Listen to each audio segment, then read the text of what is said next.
Hello' guys, পুনৰবাৰ স্বাগতম জনাইছোঁ এটা নতুন ভিডিঅ'লৈ। এইটো হৈছে এলেক্স। তো জিংকিহঁতৰ ঘৰৰ কুকুৰ, কিন্তু মোৰ একচুৱেলি কুকুৰলৈ বেছি ভয় লাগে, কিন্তু তাৰ লগত সদায় লগ পাই ইমান ভয় নলগা হ'ল।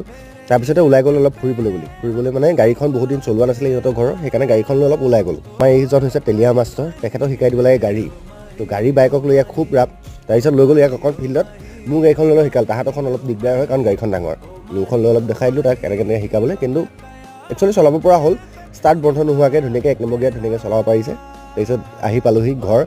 তো এই ক'লোঁ যে কিবা এটা খাবলৈ বনোৱা, ভাল কিবা এটা খাবলৈ মন গ'লে মই সদায় তাইক কওঁ যে কিবা এটা বনোৱা ঘৰত খাম। বাহিৰত গৈ কিনিও আমি খাওঁ, খুব বাহিৰত গ'লে আমি আছামিজ থালি খুব ৰেকমেণ্ড কৰোঁ। তাৰপিছত চাহৰ লগত চিৰা ভজা খাই খুব ভাল লাগে।